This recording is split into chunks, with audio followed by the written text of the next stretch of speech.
So I want to donate this prize money that is flood affected people. 191 রানের রাজস্বিক knock খেলে মুশফিকুর রহিম পেলেন ম্যাচের সেরা খেলোয়াড়ের খেতাব। ট্রফির সাথে পান পাকিস্তানি মুদ্রায় 3 লাখ রুপি। গরমে ঘামে কঠিন লড়াই করে পাওয়া এই অর্থের একটা টাকাও নিজের জন্য রাখলেন না তিনি, বরং বাংলাদেশের বন্যায় ক্ষতিগ্রস্ত মানুষদের পাশে দাঁড়ানোর কাজে ব্যয় করবেন বলে ঘোষণা দেন মুশফিক।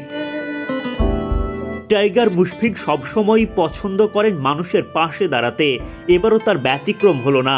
পাকিস্তানের বিপক্ষে ঐতিহাসিক টেস্ট জয়ের নায়ক তিনি। হাসি খুশি মুখে হাতে তুলে নেন পুরস্কার। এরপর শেষ ভাগে যা বললেন সেই কথাগুলো গেঁথে গেল সবার হৃদয়ে। নিজের ব্যক্তিগত অর্জিত প্রাইজ মানি, তবুও বললেন আমার দলের পক্ষ থেকে এই ডোনেশন। মুশফিকুর রহিম উপস্থাপকের উদ্দেশ্যে বলেন, আমার দলের পক্ষ থেকে এই প্রাইজ মানিটি ডোনেট করতে চাই।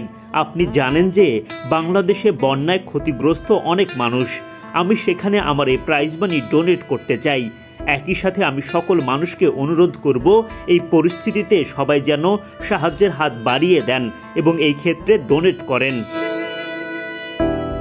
এদিকে মুশফিক বাদেও আরও 2 বাংলাদেশি ক্রিকেটার দুর্দান্ত পারফরমেন্সে জেতেন প্রাইজ মানি। দারুণ ব্যাটিংয়ে 56 রান করে লিটনের হাতে ওঠে 1 লাখ পাকিস্তানি রুপির চেক। আর 2 ইনিংসে 5 উইকেট পাওয়া মিরাজ সেরা বোলার হয়ে পান 1.5 লাখ রুপি। ম্যাচ শেষের পর মুশফিকের মতো লিটনও প্রাইজ মানি বর্ণার্থদের সাহায্যে ব্যয় করার ঘোষণা দেন।